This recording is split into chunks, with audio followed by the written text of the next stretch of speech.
On this episode of the Oklahoma Breakdown with Ikard and Lehman, presented by Riverwind Casino. Love doing them. It's a Q&A episode. Please download and subscribe to the podcast. Rate it 5 stars and write us a good review. Follow the show on Twitter, Instagram, TikTok, and YouTube. Just search Oklahoma Breakdown on any of those, and you'll find us. All right, our man Michael Hosty will kick this thing off. It's time for the Oklahoma Breakdown. It's a beautiful Wednesday, July 3rd, and you're listening to the Oklahoma Breakdown with Ikard and Lehman, presented by Riverwind Casino. Riverwind is Oklahoma City's premier casino experience, and there are so many reasons why Riverwind is consistently voted OKC's #1 casino, but it all starts with their amazing variety of gaming thrills and excitement. Riverwind's beautiful award-winning environment plays host to more than 2,800 of the latest electronic games with a huge selection of table games, including blackjack match, roulette, and Teddy's favorite, craps. No matter what your game, Riverwind has it in spades and hearts. And to learn more about their gaming promotions and entertainment options in the month of July, all you got to do is visit riverwind.com. Riverwind Casino, simply the best. Happy 4th of July, Ted. It's not quite here, but it's here. But is there anything better than 4th of July? Oh, it is way up there, maybe at the top of my holiday rankings. It is. It's fantastic. Fireworks, cold beverages, swimming pools, lakes. Yeah, it's always the best time of the year. It's a great halfway point. We're halfway through the year with 4th of July. You feel it. Little bit of a celebration. We made it halfway through the year.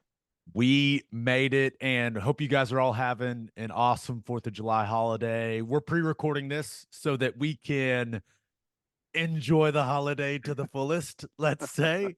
So we wanted to do another Q&A episode. You guys have sent in so many great questions, and we think these episodes are a great change up, and we get to hear from you guys. You get to it kind of pulls some stories out of us, which I think is a lot of fun. So Ted, let's get to it. In this first one, we're we're diving into parenting, man. And you've been a parent longer than I have, but here we go. This one comes from Daniel Mann. He asks, as successful athletes and now as parents, how do you or will you handle athletics with your kids? How will you approach it if your kids want to play football? How do you help them not to live under the pressure of your shadows? Oh boy, we're starting off with a deep one. Ted, you've been in the parenting game much longer than me. I'm going to let you go first here. My boy's 9. He'll be 10 in August. And it's way more difficult of a thing to navigate than I ever imagined, because you're trying to thread the needle on how hard do you push? Like, do you let them find what they want to be involved in? Do you encourage them to take up different things? It's hard. Um, and I think some kids naturally gravitate to sports at an earlier age. One thing that I've found that is interesting, and I'd like to hear your perspective on how, because my son he's really big, he's really tall for his age, and I like, especially baseball, you see it, and I'm sure you see it in other sports, but that's what my son has played up to this point.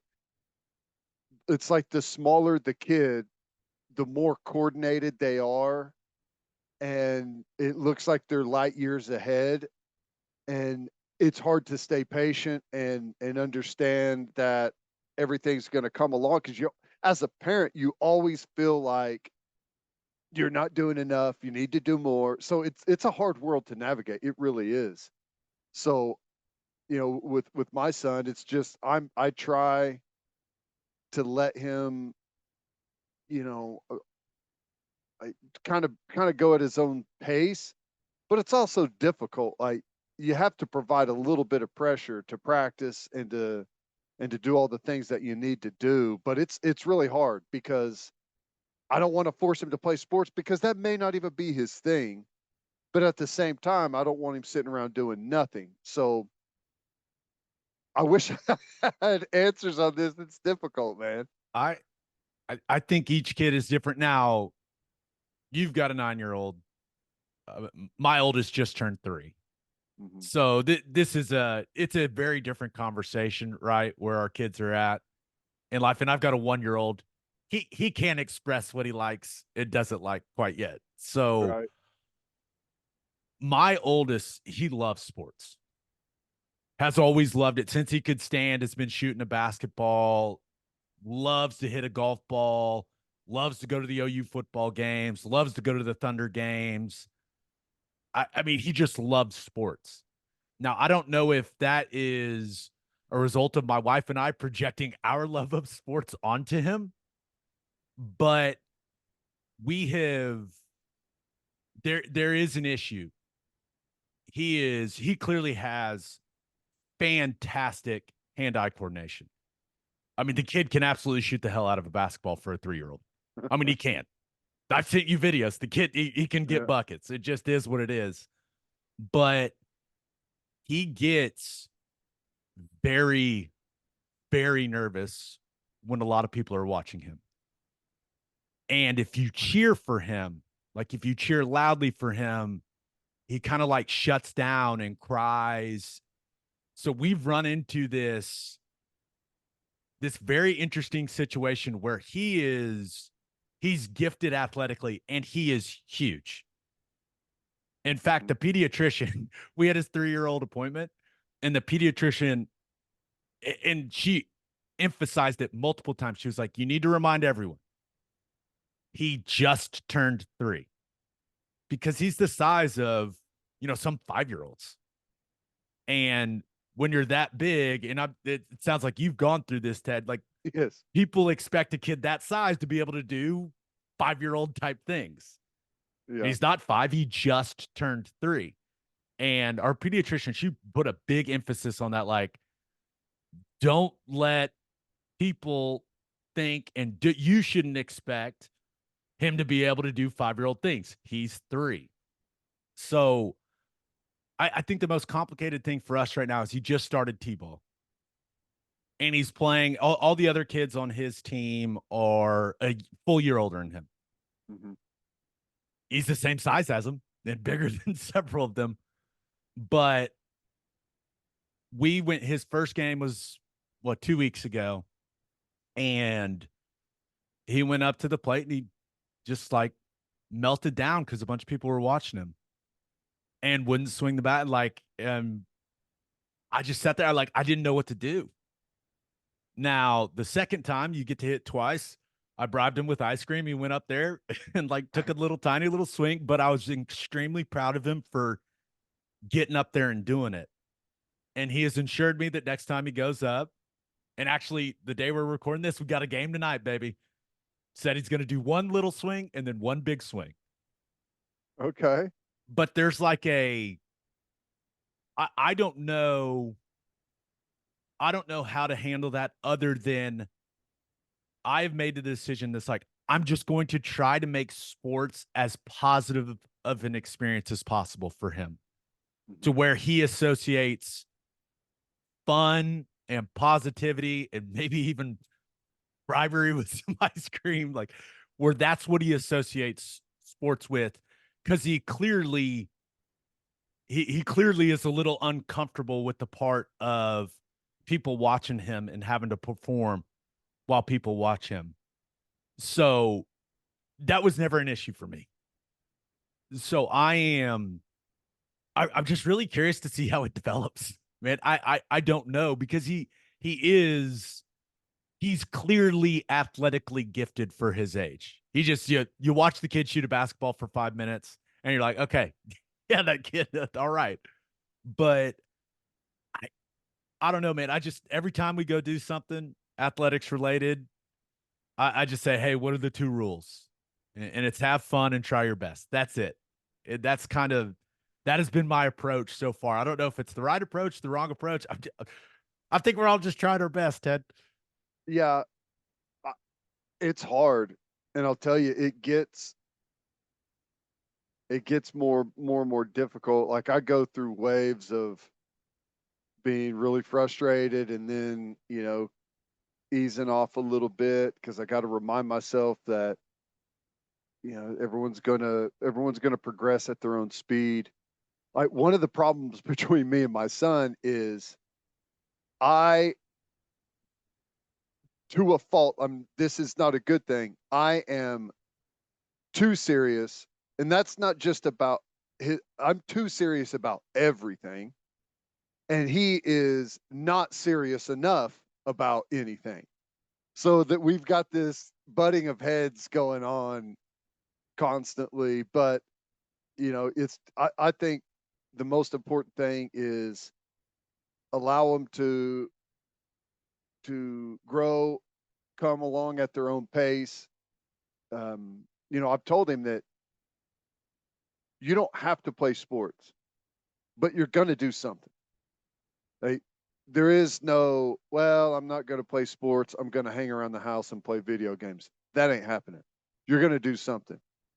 You're going to pick up an instrument. You're going to play a sport.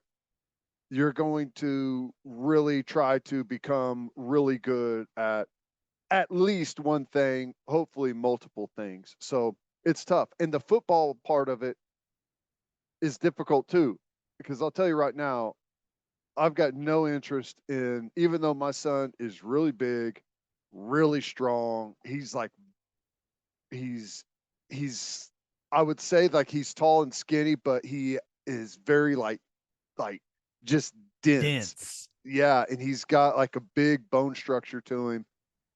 He would be fine, or he's got a good frame for football, but I'm not going to let him play tackle football until at least seventh grade. At least.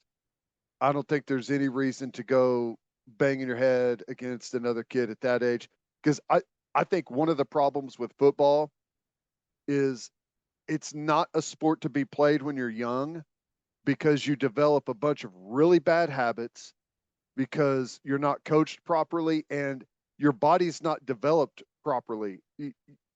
To be able to play football, it needs to be played in a bent knee position.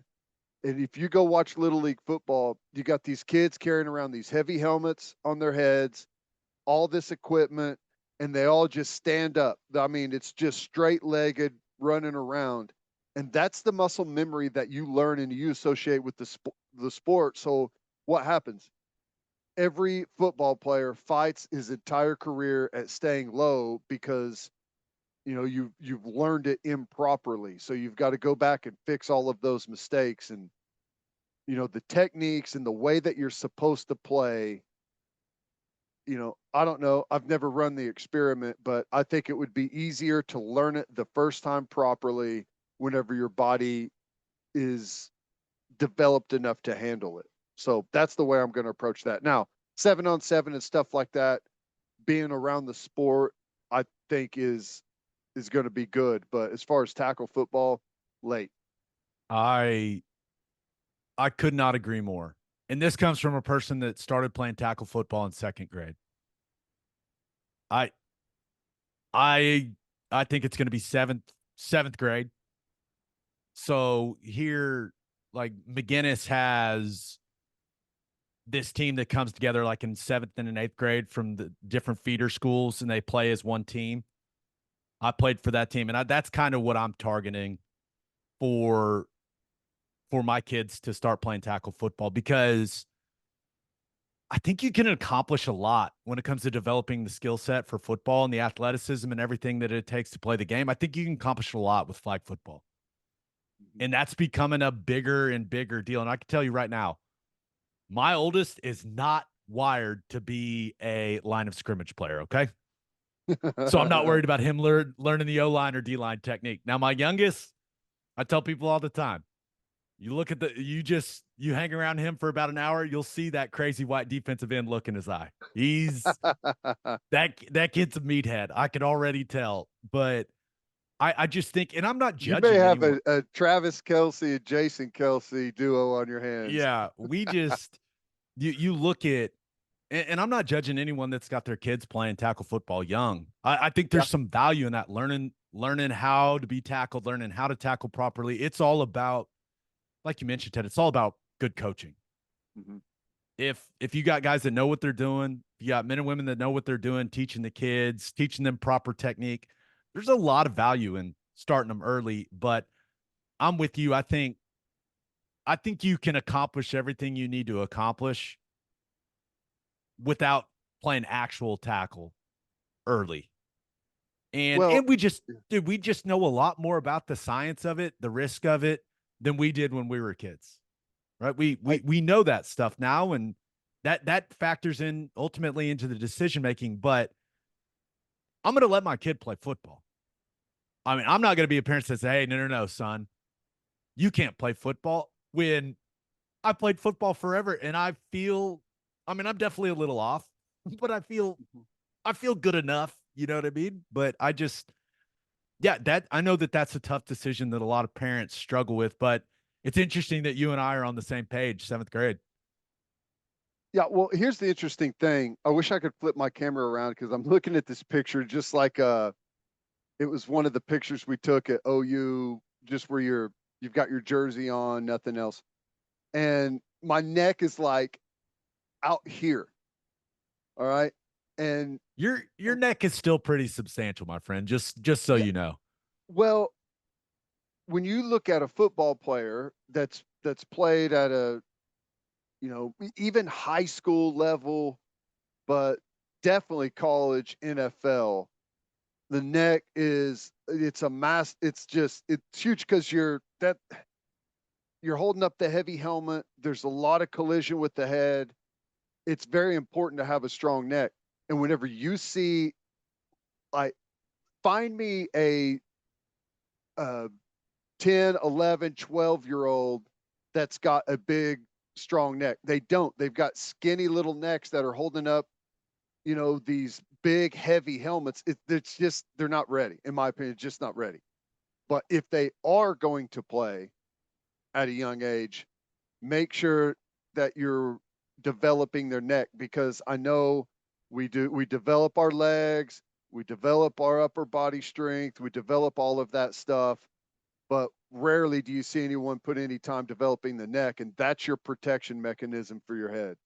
And that's something as a parent, like the neck exercises we all did at OU and in the NFL, you got to have a partner, right? You got to have a Mm-hmm. guy giving you that resistance. Now you can do some stuff. Jerry Schmidt would just try to, you were like, he's going to break my neck, undoubtedly. But you learned that your neck is really, really strong if it needs to, if it Yeah, needs to be. But that's something as a parent you can start doing early. So yeah. I completely agree. That's a great point, Ted. The last part of that question, I as far as and our guy Daniel Mann phrased it as how do you help them not live under the pressure of your shadows? There's just I don't think there's really anything we can do about that, man. Mm-hmm. I mean, it is we accomplish what we accomplish on the football field, and that's never going to change. I will say, I think it's different for the both of us because everyone knows just how hyper athletic you were, and I was an offensive lineman. So I feel like the athletic expectations of our kids are probably a little different. It's like everyone, if I tweet anything out about my kid, which I try to keep that to, kind of to a minimum, everyone's like, "Oh, has Beatonbow offered him yet?" And I just want to tell these people, "Hey, this kid is not going to be an O lineman. He ain't got it. I can tell you right now, he's not wired that way." But I feel like everyone's expecting your kids to be super athletic, and then everyone will expect the expectations kind of come with the position you played. You know what I mean? That's it's that's an interesting that's it's interesting because you're going to be saying, hang on a second, I was a tight end and I had to eat my way to offensive line. Okay. This is, you're going to have to be defending your I'm going to be athleticism. defending my kids from them being banished to the offensive line. Oh boy, uh, I don't know. I honestly, I, I don't know. there's I, nothing I we can don't, do.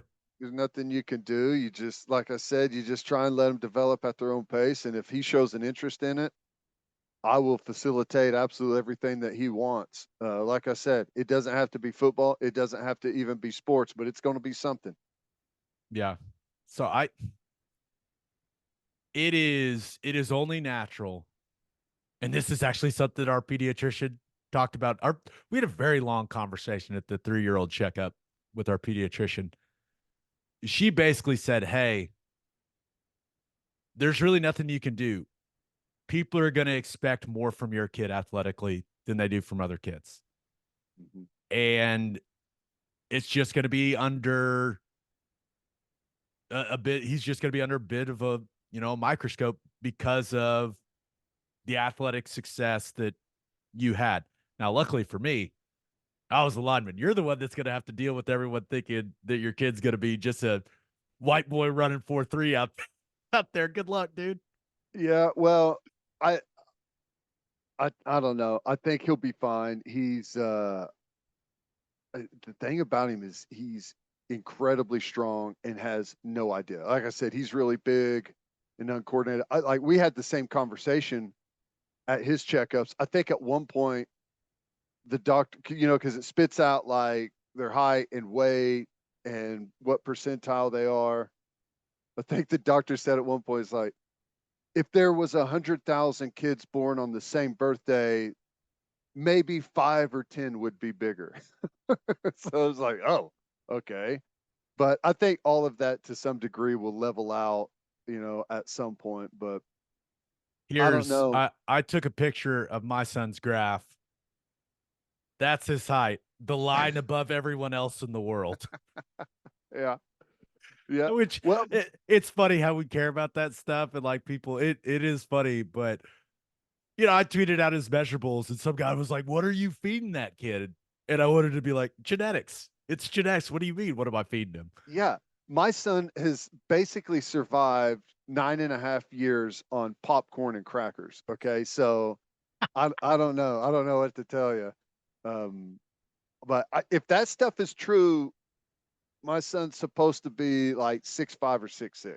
So I don't know. We'll see. At that point, you got to get him on a football field. Come on, man. Yeah, I know. Defensive end. We need edge players, Ted. I'm just We need saying. edge guys. We need You edge never have guys. too many skilled edge guys, too many That's right. big, strong edge guys. Come on. Come on. Get him in pads. 7th grade. Get him in pads now. I'm kidding. All right, let's get a quick one in here. This one comes from at Sooner JG. He asked Teddy, who is your second favorite band after Tool? Easy. Metallica, which Metallica was my favorite band for a long time. Here's something funny. When I was in probably, oh, I mean, it had to be like fourth or fifth grade, maybe. I don't know. I was young because I was riding the bus. Um, where I got off the bus, it was about a half a mile walk to my house, and I found a cassette tape that had been thrown off into the ditch when I was walking home. And it just so happened to be a Metallica tape, which at that point, never heard of them, didn't know what it was, had no clue. But I was like, as soon as I get home, I want to see what this is. Got home, popped it in the tape deck. Ever since, massive Metallica fan. Loved all their stuff. Went instantly after that and started buying everything that they had out at the time. And that single walk home from the bus stop influenced my musical choice for the rest of my life. It's kind of funny how that stuff happens. Had I never picked up that cassette tape, I just would have been listening to the country music that my brother played every day. So kind of funny how things work out. Divine intervention there? Yeah, perhaps. I Interesting. never found out who tossed that tape out. I I don't even know how that happens. How can you throw Metallica tape out the window? Yeah, what a poor choice. I mean, Metallica's not in my top 2, but dang, man, what a story. It was the Black Album. I put it in side one, rewound it to the beginning, hit play. Inner Sandman was the first song. I was like, what the hell is this? And where has it been my entire life? Just pulled something out of you. Were like, yes. Yeah, And it was a funny. linebacker, a middle linebacker was officially born at that moment. That's right. That's right. Favorite bands for me, quickly. Kings of Leon, number one. Currently, Zach Bryan. I know it. I don't know what's going on with him and his relationship with the state of Oklahoma. I can kind of separate all that stuff and the music. Guy's music is, I mean, his best stuff is really good. So He that's doing kind of, like a where he's going to play in like some small bars and stuff. Is that what I saw I, coming up? he's just, I don't know. He seems like kind of a strange cat, but I appreciate the music. It's good stuff. Hey, Gets me going. stranger the cat, the better the art, right? I, I'm sure that everything will blow over at some point. But yeah, so that's my two: Kings of Leon, Zach Bryan. We got more great questions, Ted. But first, Love's Travel Stops is now offering a nationwide 10-cent per gallon discount on gas and auto diesel. Just download the Love's Connect app and scan your barcode at the prompt on screen and watch that price drop 10 cents per gallon. Across the country, the Love's Connect app unlocks exclusive deals and can help any traveler plan their route or meal on the highway. So before you hit the road, be sure to download the Love's Connect app to save 10 cents per gallon and experience the country's best highway hospitality at Love's Travel Stops. Love's also has you covered if you forget your phone charger or headphones with their expanded mobile to go zone. And of course, don't forget to grab yourself some of that delicious Java Amore.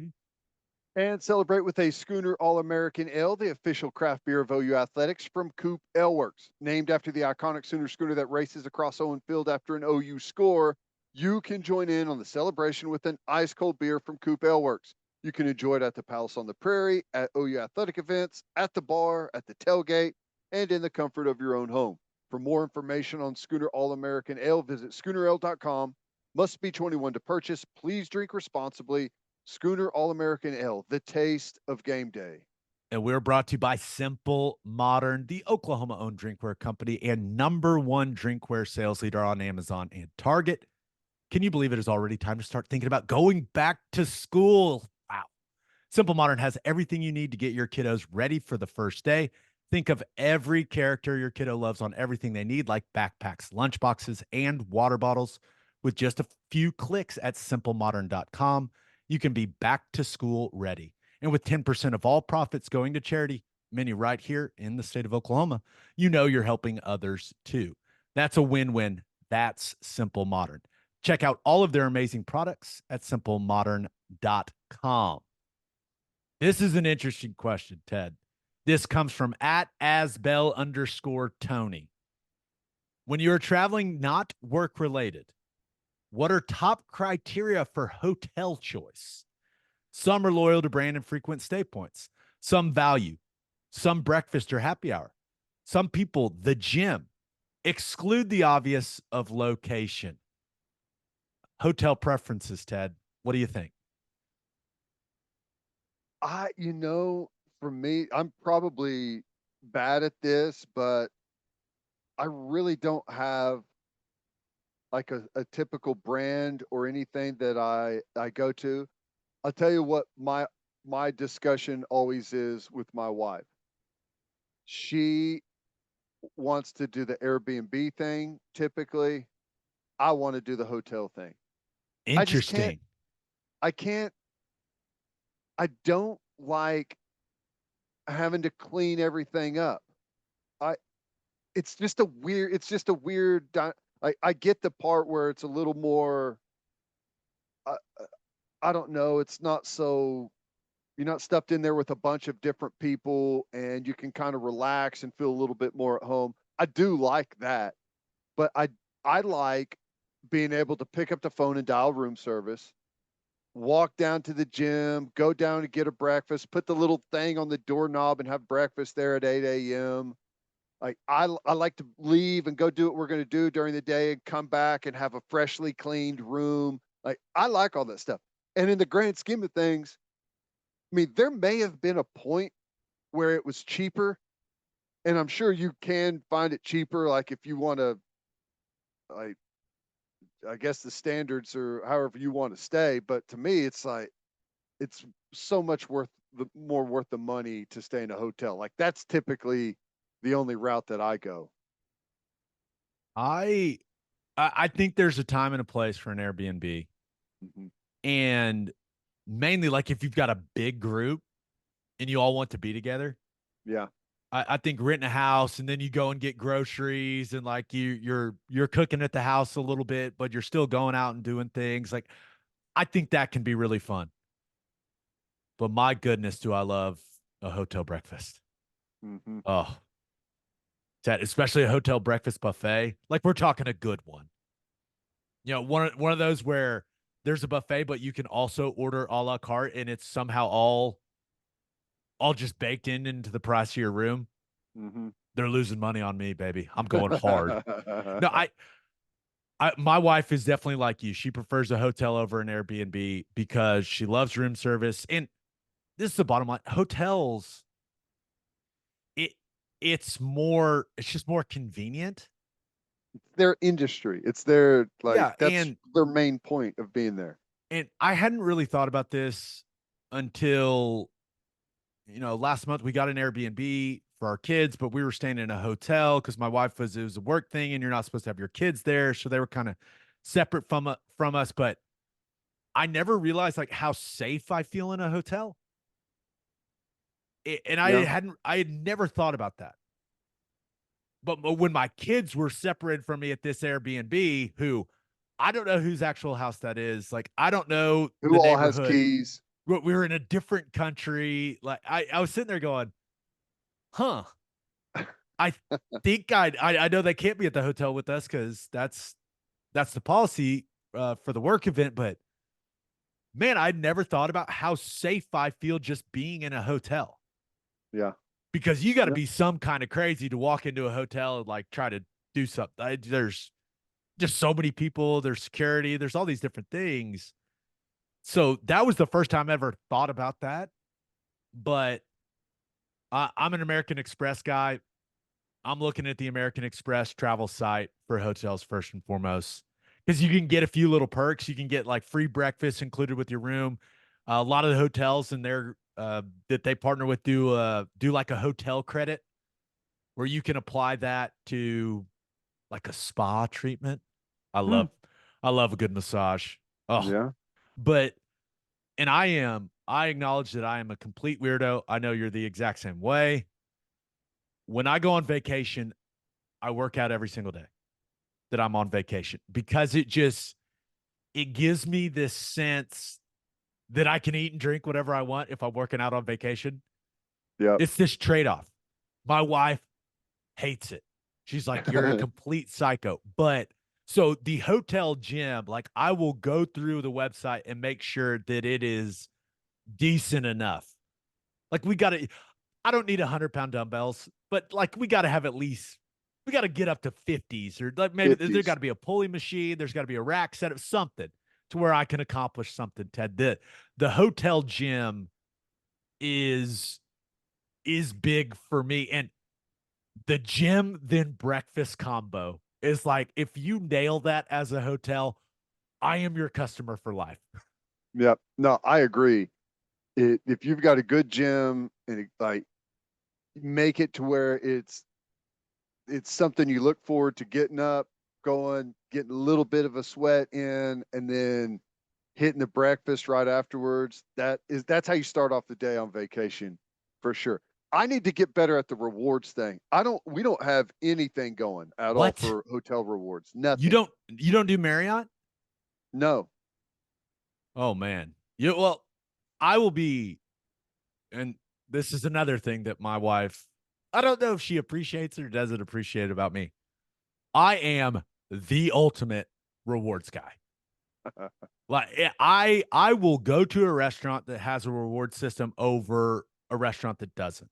If the food is similar. You know what I mean? Like I just love I don't know, maybe I'm just the ultimate incentives guy.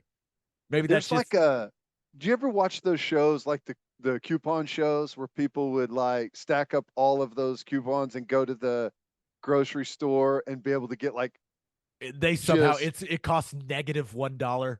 yes. Yeah, that's you.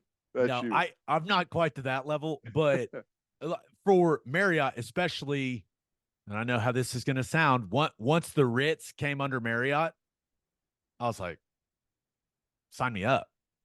I'm going to be a Marriott guy. I'm going to stay at the Ritz. It's going to be perfect. I'm going to build rewards. The Amex travel stuff that we book a lot of stuff through, that stuff is usually on that. Now, do you want to book it directly through Marriott? Do you want to book it through Amex? It's just I'm just a rewards guy.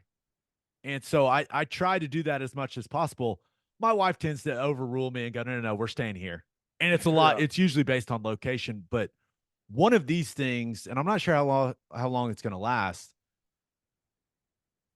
I'm starting to I view things very differently now when it comes to a hotel. It depending on their kids setup. Some of these Yeah. hotels they are so accommodating with toddlers. Like you get there, there's a crib in the room, there's a changing table, they've given you wipes, they've given you, kid-friendly, hygiene products. They put stuffed animals in there for them. Like some of these hotels do a tremendous job accommodating you when you're traveling with kids, and that is starting to factor in for sure. Yeah. I don't know. If Marriott has the best points, that's what I need to get behind. I need to start stacking up some points. This is the way that I do it. I look if they're depending on where we're going. I look if there's a really good, like if there is a good option under the Marriott umbrella. Which, by the way, on those hotel commercial, on those they say Marriott. I'm not saying it that way. No, No. been saying Marriott way too long my entire life. Not happening. But I look and see, hey, is there a Marriott or something under the umbrella that is satisfactory? And then if there is, that's usually what I'm going with. But ultimately, it's my wife's decision. I don't. I I get to present my case, my input, and then I'd say about 50% of the time she said, no, we're staying at this boutique, cool, awesome hotel that so and so recommended. I'm like, awesome. I guess I'll just take my reward system and go screw myself. Awesome. Thanks. Veto power is a hell of a thing, isn't it? Location's the most important. Yeah. But he Yeah. told us our guy, Tony, told us to ignore it. But yeah, gym and breakfast really high up on those. Also, spa setup, like a sauna session on vacation. Good. Yep. Heck yeah. Sweat it out. All right, let's get to another one. This comes from Jaxson Moore. Did you guys have to learn to watch film differently when job roles switched from on field to off field? Hmm. Interesting. That's a good question. I, yeah, well, the answer is yes, because I never watched the opposing team's offense. Why would I? That that was a waste Yeah. of my time. That did not matter. I played offense. I did not care at all about the opponent's offense. Now, the biggest difference is you got to watch both sides of the ball. I mean, that's the clear and obvious difference, Ted. Yeah. I guess the main difference for me is as a player, I never watched other players. I watched concepts. That makes sense. And I guess I would watch an individual player only to see like, like what is a running back's like really the only time you need to know what a running back does is like whenever you have an angle tackle is does he have a stiff arm and like what's his cutback? Is he a spin guy? Is he just like a straight toe in the ground cutback guy? And what type of stiff arm does he have whenever you have an angle tackle? Other than that, it's all concepts. What are the run concepts? What are the pass concepts? You can kind of look for tells in an offense for formation, down a distance, um, backfield, where the back is standing, how the quarterback is prepared to take the snap, some of those things. But when you're watching it for the job that we have now, I watch way more individual players to see how they perform. Like, how does the offense get them the ball? How does the defense highlight them? Just like, what are their go-to pass rush moves? Just different stuff like that. So I would say it's way more individual player driven. I agree with that to an extent. Like as an O lineman, you're always watching the guys that you may line up against, like what their go-to pass rush moves are, Yeah. kind of their technique when it comes to what they do in the run game, how you could gain an advantage with the way that they do certain things. So that was always a big part of my film study. That But makes sense because you probably block the same guy or the same position 75% of the snaps of a game. right. So And to you're learn him watching inside and out makes sense. yeah, you're watching how how do backers align when they're blitzing? How do they take on when offensive linemen are moving up to the second level? How does the backer take on certain blocks? Like that's the stuff you're watching. But as far as watching an opposing, like watching a defense, I think the biggest difference now is like I watch corners. I had never Yeah. really, when you're an offensive lineman, especially at the center position, you don't want to overload yourself with too much stuff because you can only see so much from your stance. Right. So I always, as I watched tape, I always in the back of my mind I had, okay, what are you going to be able to see? And safeties tell the story. You can't really see the corners. Right? That's where you got to rely on tackles, you got to rely on the quarterback to see that type of stuff. It's very, very difficult to see as a center. So that's different. Like in the wide receiver and corner matchup is such a big part of football now that you need to know, hey, what are these corners capable of? Can you take advantage of them? So that's definitely a big difference when it comes to watching film now, preparing for OU games than when I was preparing to play. But I will give Bedenbaugh a lot of credit. I mean, no one taught me more about watching tape than him in my football career. And just as far as you line up in a formation, what should the defense look like? Mm-hmm. And if the defense doesn't look that way, what are they trying to do against you? So that is always something, an offense lines up in 3-by-1. You apply what the defense, like what the base structure of that defense should look like against 3-by-1. And if it looks like that, great. If it doesn't, why doesn't it? Mm-hmm. And you can go through that. The more you watch and watch and watch, you can go through that process very, very quickly and start to kind of figure some things out as to why defenses are trying to attack your offense in certain manners. But yeah, I think the biggest difference for me is I don't dive too deeply into some of the situational football. Yeah. Like when you're preparing for a game throughout the week, like you have a third and short cut up. You've got a red zone cut up. You've got a goal line cut up. You've got a first and 10 cut up. You've got like all these situations and all this data to look at alongside it of like what their tendencies are.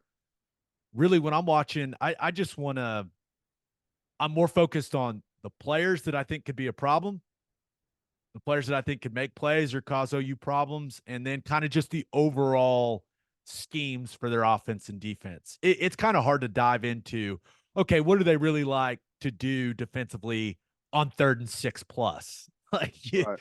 you're not getting all of that type of stuff like you would when you're a player. So that's kind of hard.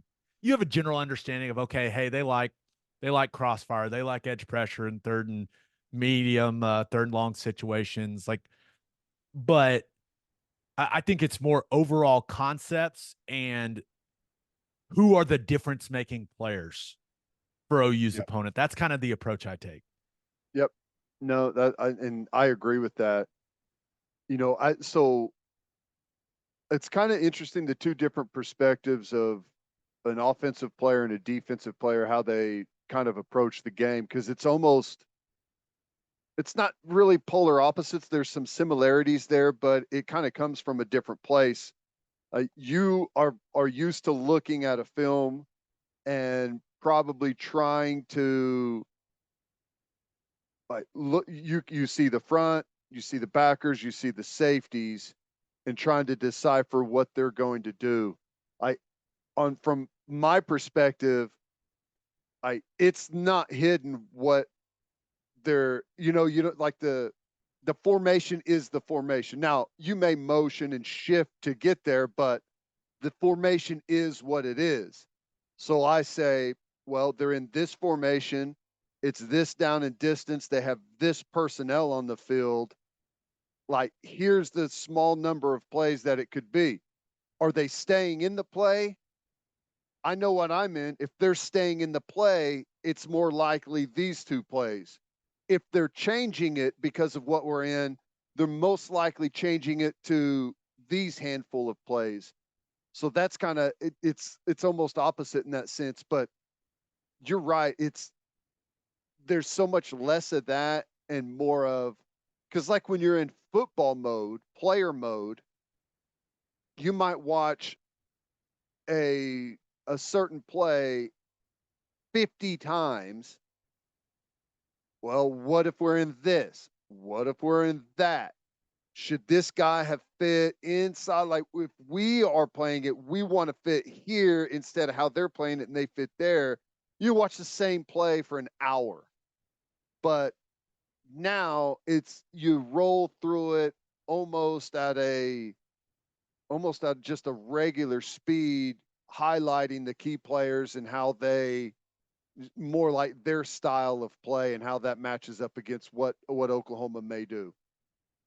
I think one of the things as a player is in spring ball and early in training camp and also throughout the summer.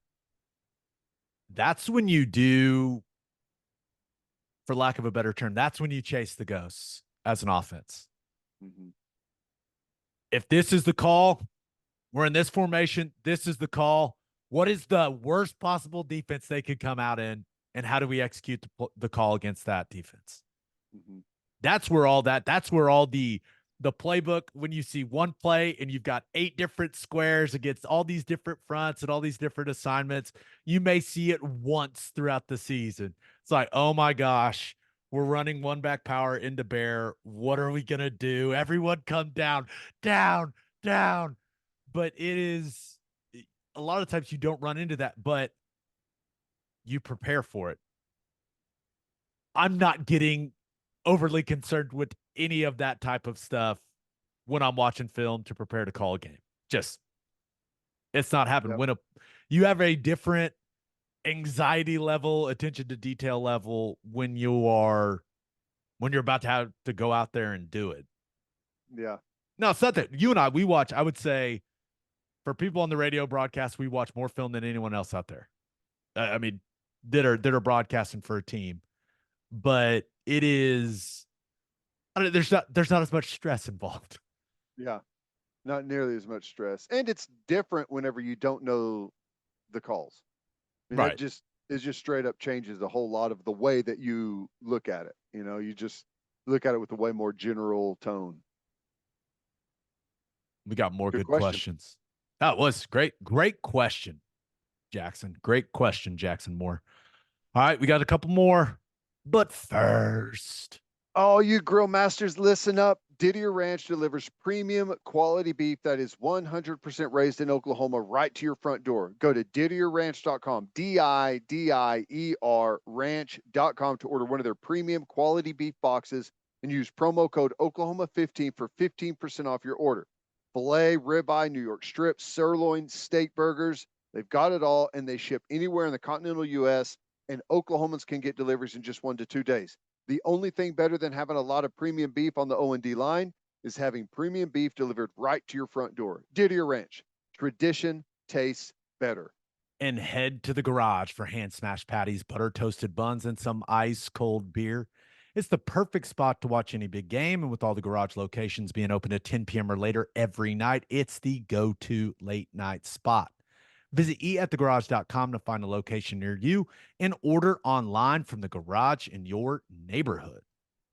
Attention business owners, you need Insurica in your life. Insurica is one of the country's largest insurance brokers with 30 offices throughout Oklahoma, Texas, and the Southwest. Insurica is able to customize programs by accessing the latest information from many insurance carriers.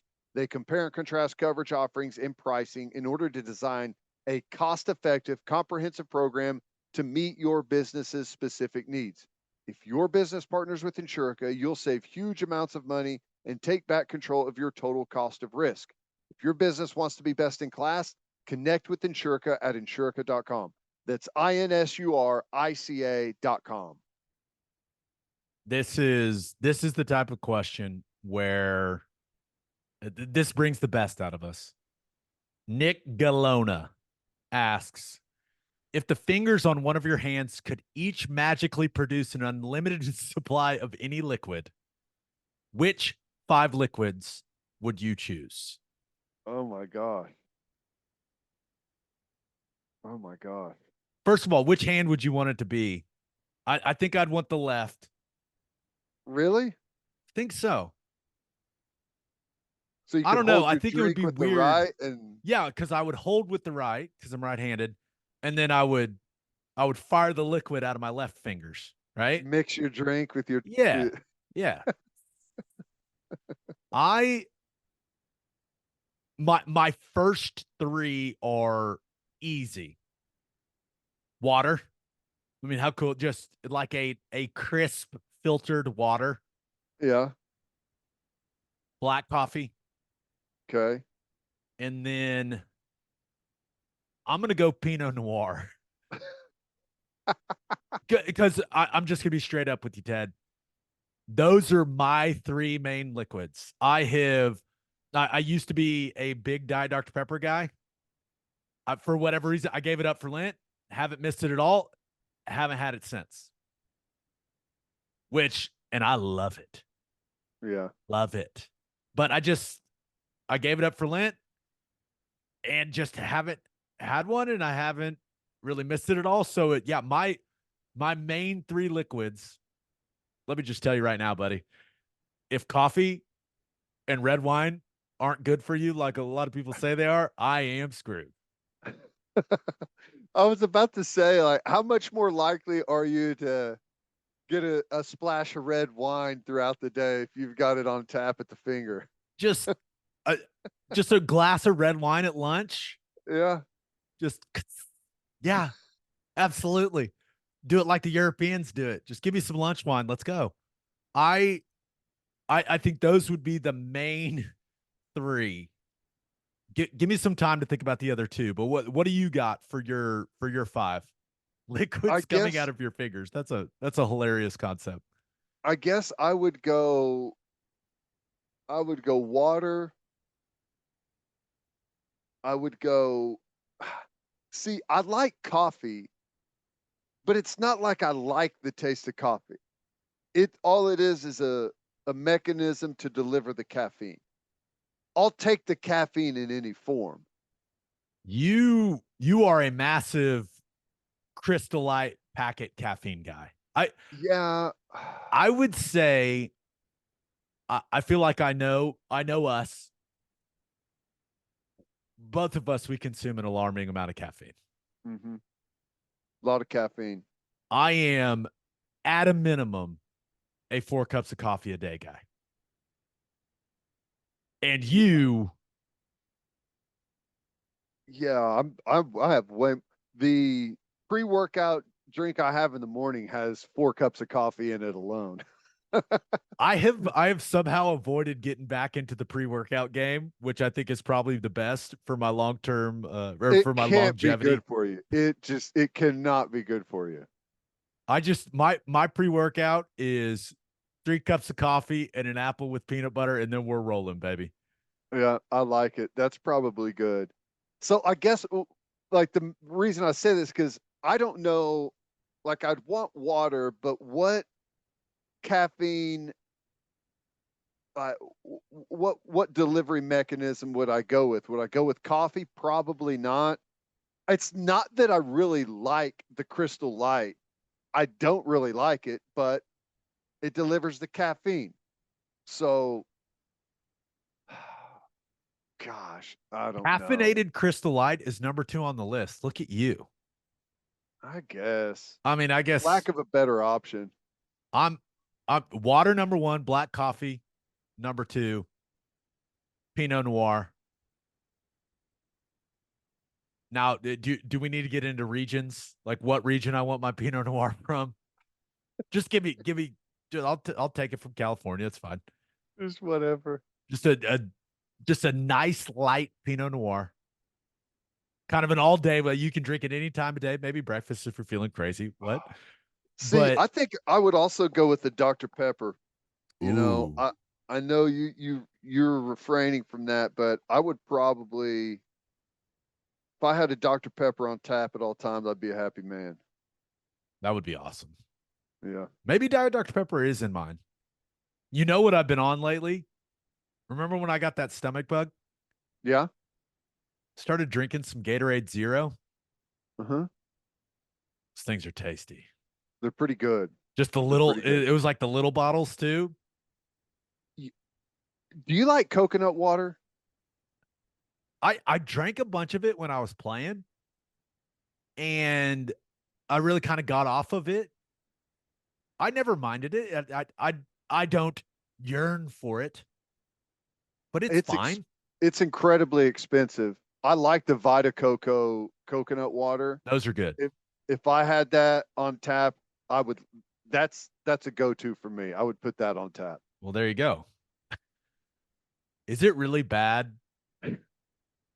People may judge me for this. Is it bad that I may just round out the hand with tequila and Topo Chico? Is that bad? That way I could just, dude, just think. And maybe I'd go with the lime Topo Chico. That way Mhm. you could just do tequila sodas on tap at all times. Yeah, it's smart because it's like, and Oklahoma misses the final field goal wide left and lose the football game. It's just like, So I'm gonna get Ted a shot of tequila. Gabe, I need you real quick. Now, of course, Schooner All American Ale would be on both of ours. I mean, let's be real, On tap, baby. on tap. But so, what's your final five? I'm going water, black coffee, Pinot Noir, tequila, and lime Topo Chico. Those are my five. I'll go. I'll go water. Crystal. I guess I'll go Crystal Light caffeinated version. I really don't like that pick. But I got to have a caffeine version of something in there. And I feel like the yellow can of Red Bull, which is my favorite, I feel like that's a little over the top, you know? Okay, you don't trust yourself to have that on tap. No. So I'll go water. I'll go with the caffeinated Crystal Light. I'll go Dr. Pepper. I'll go coconut water, and then throw me a beer in there. Give me a Schooner All American Ale on there. Love I need that. an ice cold beer on tap. I love that. All right, this next one comes from Brad Green. This one's for you, Teddy. Okay. Did you have a teammate that you absolutely hated to tackle or go up against? Yes. Corey Schlesinger, fullback from Nebraska, an absolute battering ram. There's nothing, I've never experienced anything like it since ever. The very first play when I was in the NFL at training camp in pads was I was playing Mike linebacker It's like camp is starting. Like, here we go. Training camp, 9-on-7, first like full go period. Here we are. ISO, Corey Schlesinger's the fullback. He absolutely grenades my shoulder, just blows it up. First play of training camp. So it made the rest of training camp miserable, but he was an absolute battering ram. Had a massive head and helmet. You couldn't get to any of his shoulder pad. You couldn't get in. There was no exposed anything. It was all forehead, and it would penetrate directly through your pads right to bone. The guy was an absolute crusher. There was a period of time, like, and he wore these like this old school, like the long plastic face mask that went like an extra bar low, and just broke them nonstop. Snapped face mask left and right. Guy was just brutal. He pretty much, for like the first two years that I was there, he would knock out an opposing linebacker, like out, come out there, walk the guy off the field on a game by game basis. It's insane. It's nuts, dude. He there was a he was telling me because I was asking him about it. He's like, this was, by that time it was like his 10th year in the league too, which is funny. There was a time where he had knocked out, for like 5 years running, he had knocked out cold out of the game every all pro linebacker for 5 years. It's crazy, dude. Just he was built for one purpose, and that is running an ISO as a fullback. Did you Crazy. ever go to him and like, hey man, we're on the same team here, bud. Like, You know, was there he ever is any discussion at all? Like, hey man, I think we could strike a deal here. I don't think he understands that language. Okay. He is the nicest person you could ever imagine. Of course he is. Very soft spoken. Like I told, he drove he when I met him, he was like 10 years in the league, and he still drove like the same Mazda 626 that he drove at Nebraska. Okay. Um, Saved every bit of his money, lived in a tiny apartment with his family in Detroit, didn't spend any money, carried his own chalk into the weight room in this little Cool Whip jar. Um, he teaches shop class in Nebraska now, a wood shop class at a high school. Just a very interesting dude. To him, he was like, it's not like he was a psychopath. It was just like, that was like kind of a normal football pace that he played. There wasn't really like any faster or slower. It was just kind of what he did. Nuts. Old school fullbacks, man. That's a rare breed, brother. There's like if you Google him, there's a picture of him like in his Detroit Lions, like just like the stock photo. And he's bald, he's got a shaved head, and he's got like these gigantic muscles that are right here on the corners of his forehead. But no one else on the planet has those. He's a different species. I don't know what it is. Nuts. Oh, what a fantastic answer to that question. That was Corey amazing. Schlesinger. All right, we got one more question.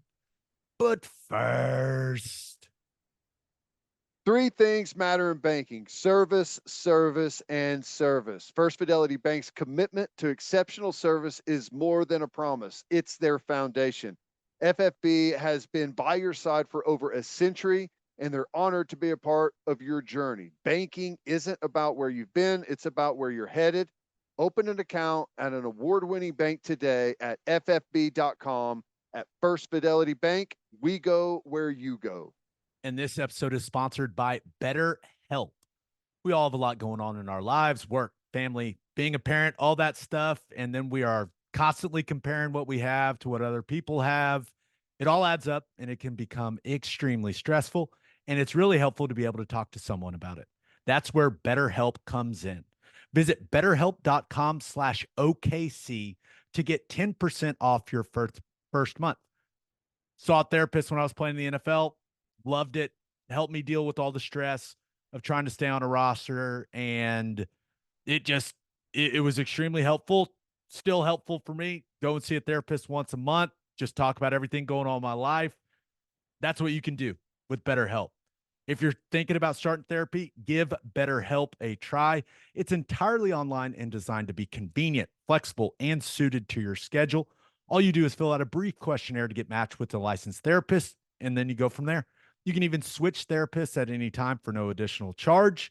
Visit betterhelp.com/OKC to get 10% off your first month. That's BetterHelp, HELP.com/OKC to get 10% off your first month. And head to opolisclothing.com for our podcast merchandise and the best OU gear out there. That's OPOLIS clothing.com. Use promo code TED, TED, for 10% off. That's opolisclothing.com. Use promo code TED for 10% off. Buttery soft and 10% off. Last question comes from John Shoop.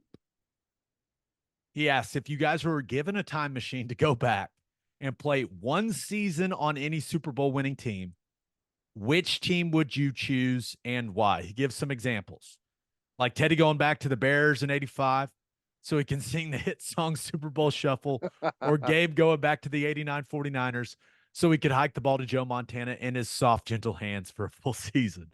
This is a really interesting question. Thanks, John. Yeah, that is interesting. Man. Mine is easy. I can go first if Okay. you want me to. Yeah. What was it, the 2021-2022 season when the Rams won the Super Bowl, beat the Yeah. Bengals in the Super Bowl? I would have given anything to play in Sean McVay's system. Outside zone, boot off of it, extended play action, move the pocket. I wanted to be in that system more than anything. And actually, it's funny. I actually really tried hard to get into it. It was 2017, had a bad concussion in training camp. Cleveland ends up cutting me. The guy that was my O-line coach in Buffalo had become the O-line coach in LA. And I called him and said, dude, get me to LA, please. I just wanted to get there and play in a preseason game and maybe make the practice squad. I knew if I got there that I would stick in that system because it was perfect for me, Ted. It was like, this is everything I'm good at in football. I just got to get there, and it ended up not working out, but I tried so hard. And to Cromer's credit, Aaron Cromer was the O-line coach. He tried to get me there, and it just didn't end up coming together. But Stafford was the quarterback on team. I had a relationship with him because we played together in Detroit. Loved him. Great leader, great player. I think I would have been really good in that system. And I think I don't know if I would have played at all, probably not, with the way that the rest of my career would, but it just would have been so satisfying to be in a system and on a team where I just felt like my skill set was being maximized. So I remember watching that Super Bowl, Cooper Kupp catches the game winner and just sit there going, damn it, if I just would have been able to get in the door, but was never able to get in the door. Yeah, it's an interesting question because I think the only NFL football game I ever went to before I played in one was a preseason game for the Denver Broncos. Like probably would have Ooh. been like in the 93 or 90. Well, it's probably more like 90, 91 or 92. Anyways, point of that was massive Elway fan. Loved Elway, loved the Broncos because of that. So I would have liked to have latched onto one of those Broncos Super Bowls. That would have been cool. But like for me, when Tampa won the Super Bowl and their defense, I loved that defense. I played in that defense in Detroit. Loved all the coaches that kind of pioneered it. Like that would have been the defense that I would have wanted to play on. Rondé Barber, Derek Brooks, Warren Sapp. Just that team was awesome. That's a good one. Now you make me want to be part of one of those Broncos teams, but because you talk about wide zone and flying off the ball, Terrell those Davis, teams in baby. 98, 99. Oh my gosh. And all those linemen, you go back and you look at those linemen. I mean, you'd look at them, they would be labeled as undersized, right? Yeah. They're interior guys. Maybe I would have been perfect for that. Man. That's a good one. Dang it. Stupid. Another fun Q&A, Ted. These are so much That's fun, good. man. I know it. You never know what direction we're going to go. Makes it fun. I hope you guys all have a fantastic 4th of July. Please be safe. We need all of you. They can't lose any of you. Make good decisions, but have a ton of fun. Come on now. It's 4th of July, the best holiday there is. And on that note, episode 436 in the books. We'll have a new podcast that'll drop on Sunday. Just a reminder, please subscribe to the podcast wherever you listen to podcasts, and please subscribe to our YouTube channel. Hope you all have a great rest of your week. Have an awesome weekend. Until next time, we appreciate you all for listening. Do what you always do, Oklahoma. Take care of each other.